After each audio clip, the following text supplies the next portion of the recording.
Praise the Lord. எல்லோரும் எப்படி இருக்கீங்க? நல்லா இருக்கீங்களா? எல்லாரும் நல்லா இருப்பீங்கன்னு சொல்லி ஆண்டவருக்குள்ளும் விசுவாசிக்கிறேன். இது காலை வேளையில் எல்லாருக்கும் என் அன்பின் வாழ்த்துக்கள். ஏதோ ஒரு காரியம் உங்கள் வாழ்க்கையில் ஏதோ ஒரு காரியத்தை நினச்சி தூக்கம் இல்லாமல் கவலையோடு இருக்கீங்களா? உங்களுக்கான வீடியோ தான். இன்றைக்கி ஆண்டவர் தூக்கம் இல்லாமல் ஒவ்வொருவரும் படுகிற வேதனைகள், கவலைகள், பாரங்கள், துக்கங்கள் அனைத்தையும் அறிந்தவராக இருக்கிறார். ஆண்டவர் என்ன சொல்கிறார்னா, என் அருமையான மகளே, என் அருமையான மகனே, ஏதோ ஒரு கவலையோட தூக்கம் இல்லாமல் உட்கார்ந்துட்டு இருக்கிறியே அப்படின்னு சொல்லி கேட்குறாரு. இப்போது நமக்கு ஏன் தூக்கம் வரலை அப்படின்னு சொல்லி பார்த்தீங்கன்னா, ஏதோ ஒரு எதிர்பார்ப்பு நம்ம வாழ்க்கையில் நடக்கலை. குறிப்பாக கடன் பிரச்சனையை நினச்சி ராத்திரி வேளையில் தூங்காமல் முழிச்சு உட்கார்ந்துருந்துட்டு, எப்படி நான் இந்த கடனை அடைப்பேனோ அடைக்க மாட்டோனோ, எந்த கடைக்காரன் வந்தால் நான் என்ன பதில் சொல்ல முடியும் அப்படின்னு சொல்லி அந்த கடனை குறித்து பாரம், அந்த பாரத்தின் நிமித்தமாக தூக்கம் வராமல் கஷ்டப்பட்டுட்டு இருக்கிற மக்கள் இருக்காங்க. அதே போல் வியாதி, உடம்பில் வியாதியின் நிமித்தமாக வியாதியை குறித்து ஒரு பயம். ஐயோ, என் வாழ்க்கையில் இந்த வியாதி வந்துடுச்சே, இனி நான் எத்தனை வருஷம் உயிரோடு இருப்பேன் அப்படிங்கிற மரணத்தை குறித்த ஒரு பயத்தில் தூக்கம் இல்லாமல் இருந்துட்டு இருக்கிற மக்களும் இருக்காங்க. அதே போல் எதிர்காலத்தை குறித்த ஒரு பயம். என் வாழ்க்கையில் என் எதிர்காலம் எப்படி இருக்குமோ, என் பிள்ளைங்க என்னை பார்ப்பாங்களோ பார்க்க மாட்டாங்களோ, அவங்களுக்காகத்தானே ஓடி உழைக்கிறேன், லாஸ்ட்டு காலத்தில் என் நிலைமை எப்படி இருக்குமோ அப்படின்னு சொல்லி ஒரு எதிர்காலத்தை குறித்த ஒரு பயம். அதே போல் கற்பத்தின் கனி, இத்தனை வருஷம் ஆயாச்சு எனக்கு குழந்தையே இல்லை அப்படின்னு சொல்லி குழந்தை இல்லாமல் அந்த கற்பத்தின் கனியை குறித்து ஒரு பயம், இனி இருக்குமா இருக்காதா அப்படின்னு சொல்லி பயம் கலந்து துக்கத்தோட தூக்கம் இல்லாமல் ராத்திரி வேளையில் முழிச்சு உட்காந்துட்டே இருக்கிறவங்களும் இருக்காங்க. சரியான வேலை இல்லை, வேலைக்கேற்ற வருமானம் இல்லை, எப்படி நான் குடும்பத்தை ரன் பண்ணிட்டு போவேன், என்னுடைய பிள்ளைகளுடைய படிப்பு செலவை நான் எப்படி பார்ப்பேன் அப்படின்னு சொல்லி அதை குறித்த ஒரு பயம். இப்படியெல்லாம் பயத்தோட ராத்திரி வேளையில் தூங்காமல் எத்தனை பேரும் இந்த வீடியோ பார்த்துட்ருக்கவங்க இருக்கீங்க. இப்போ நீங்கள் தூங்காமல் அதை குறித்து நீங்கள் யோசனை பண்ணி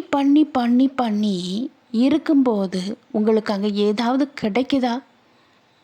கொஞ்சம் யோசித்து பாருங்க. கவலைப்பட ப்ரெஷர் லெவல் கூடும்.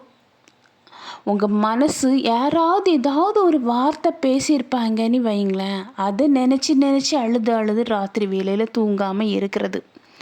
இப்படியெல்லாம் இருக்கும்போது, நீங்கள் அழும்போது, நீங்கள் தூங்காமல் இருக்கும்போது ஏதாவது பிரயோஜனம் உண்டா அப்படின்னு சொல்லி பார்த்தீங்கன்னா இல்லைங்க. உங்களுக்கு இந்த பயம் எதனால் வருது அப்படின்னு சொல்லி நீங்கள் என்னைக்காவது யோசித்து பார்த்துருக்கீங்களா? பிசாசு உங்கள் வாழ்க்கையில் பயத்தை கொண்டு வச்சு போராடிட்டு இருக்கிறான். நீங்கள் அதுக்கு இடம் கொடுத்துட்ருக்கீங்க. உங்கள் வாழ்க்கையில் தூக்கம் வராமல் இருக்கிறதுக்கு காரணம் நீங்கள் தான். ராத்திரி வேளையில் தூங்காமல் இருந்துட்டு, ஏசப்பா எனக்கு தூக்கம் வரணும்னு சொல்லி ப்ரேயர் பண்ணுறீங்களே, நீங்கள் பயப்படாமல் இருந்தால் ஆட்டோமேட்டிக்காக தூக்கம் வரும். எப்படிம்மா நான் பயப்படாமல் இருக்க முடியும் சிஸ்டர் அப்படின்னு நீங்கள் யோசிக்கலாம். உங்களுக்கு ஆண்டவர் மீது உண்மையான விசுவாசம் இருந்தால், அவர் மீது உண்மையாக நீங்கள் நம்பிக்கை வச்சுருந்தீங்கன்னா உங்களுக்கு பயங்கிறது இருக்காது. எவ்வளோ பெரிய கஷ்டம் இருந்தாலும், எவ்வளோ பெரிய வேதனை இருந்தாலும், எவ்வளோ பெரிய ஒரு துன்பமான மலை போல் ஒரு பெரிய துயரம் வந்திருந்தாலும், நீங்கள் உண்மையாக ஆண்டவரை நம்புனீங்கன்னா நீங்கள் உண்மையாக ஆண்டவரை விசுவாசிச்சிங்கன்னா கண்டிப்பாக உங்களுக்கு இந்த பயம் வரவே வராது. ராத்திரி வேளையில் நல்லா தூங்குவீங்க. அதான் பைபிள் வசனம் என்ன சொல்லியிருக்கு தெரியுமா? அவர் உங்களை விசாரிக்கிறபடியினால உங்கள் கவலை எல்லாம் அவர் மேல் வைத்து விடுங்கள். உங்களை விசாரிக்க ஆண்டவராகிய இயேசு கிறிஸ்து இருக்கிறாரு. அப்படி ஆண்டவர் இருக்கும்போது நீங்கள் எதுக்கு கவலைப்படுறீங்கன்னு கேட்குறேன். அந்த கவலை எல்லாம் ஆண்டவருக்கு மேலே வைங்க. வச்சுட்டு உங்கள் கவலைகளை, உங்கள் துக்கங்களை, உங்கள் வேதனைகளை, உங்கள் பாடுகளை, உங்கள் உபத்திரவங்களை அவர் விசாரிக்கிறாரு. அதனால் நீங்கள் உங்கள் கவலை எல்லாம் ஆண்டவருக்கு மேலே வைங்க. நீங்கள் சும்மா உட்கார்ந்து இருந்துட்டு உங்களுக்கு நடந்த அந்த சோகமான நிகழ்வுகளை யோசித்து உட்கார்ந்துருந்து தூங்காமல் இருந்து புலம்புறீங்கன்னா பிசாசுக்கு இடம் கொடுக்குறீங்க. நீங்கள் அதை விட்டுட்டு ஆண்டவர் என்னை விசாரிக்கிறாரு, அவருக்கு என்னுடைய வாழ்க்கையில் நடந்த துக்கமான நிகழ்வுகள் தெரியும், அவர் என்ன கைவிட மாட்டார் அப்படின்னு சொல்லி உங்கள் கவலை எல்லாம் ஆண்டவருக்கு மேலே வைக்கும்போது உங்களுக்கு ஆட்டோமேட்டிக்காக தூக்கம் வரும். உங்களுக்கு இப்போ தலை சாய்க்க தாய்மடி இல்லாமல் இருக்கலாம், சிலவங்களுக்கு அம்மா இல்லாமல் இருக்கலாம் இந்த உலகத்தில். ஆனால் உங்களுக்கு தாய்மடியை தர்றதுக்கு ஆண்டவர் இருக்கிறாரு. அதனால் நீங்கள் எதையாவது யோசித்து கவலைப்பட்டுச்சு உங்கள் வாழ்க்கையை நீங்கள் உங்கள் உடம்பை கெடுக்காதீங்க.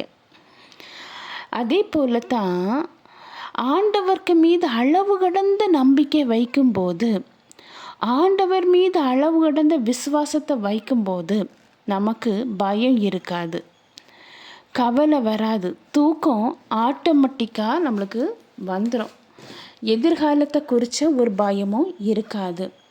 இன்றைக்கி ஆண்டவர் சொல்கிறாரு, என் அருமையான மகனே, என் அருமையான மகளே, எதற்காக பயப்படுகிறாய்? எதற்காக நீ பயப்படுகிறாய்? நான் உன்னோடு தான் இருக்கிறேன். நீ ஒரு பயத்தின் நிமித்தமாக ராத்திரி வேளையில் கண்ணீரோடு நீ வடிக்கிற அந்த அழுகையின் சத்தத்தை நான் கேட்குறேன்.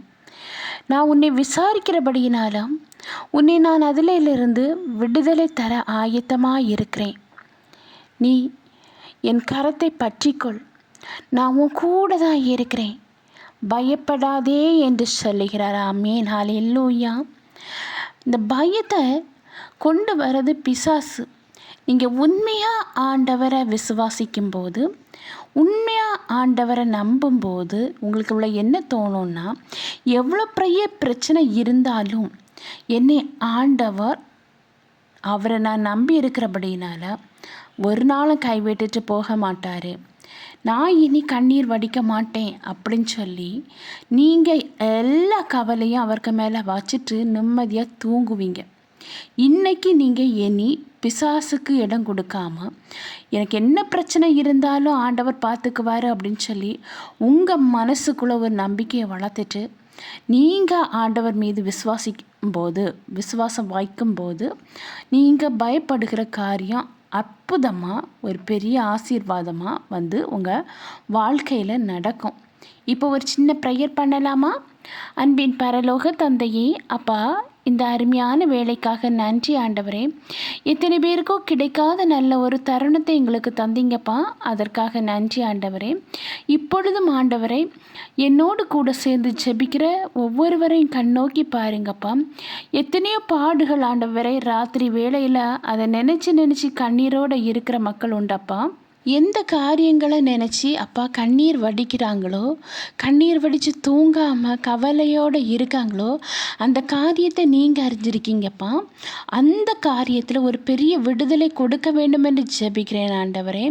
உங்கள் மீது விசுவாசம் கொண்டு அப்பா, அவங்களுக்கு அந்த ராத்திரி வேளையில் தூக்கம் வராமல் இருக்காதுன்னு சொல்லியிருக்கீங்கப்பா. அப்பா, உங்கள் மீது விசுவாசத்தை அதிகரிக்க வேண்டும் என்று ஜெபிக்கிறேன்ப்பா. அந்த பயத்தின் ஆவி அப்பா விலக்க வேண்டும் என்று ஜெபிக்கிறேன்ப்பா. வாழ்க்கையில் இருக்கிற போராட்டங்கள், கண்ணீர், கவலைகள் அனைத்தும் மாற்ற வேண்டும் என்று ஜெபிக்கிறேன் ராஜா. அவங்க வாழ்க்கையில் நீங்கள் அற்புதம் செய்ய போவதற்காக நன்றி ஆண்டவரே. அதிசயம் செய்வதற்காக நன்றி. ஒவ்வொருவரையும் தாழ்த்தி உம்முடைய கரத்தில் ஒப்படைக்கிறேன். நீங்கள் பொறுப்படுத்தி வழி நடத்தி செல்லுங்க. மீட்பர் இயேசுவின் மூலம் ஜெபங்கேளும் அன்பு நிறைந்த பரம தந்தையே. ஆமேன் ஆமேன். ஹல்லேலூயா.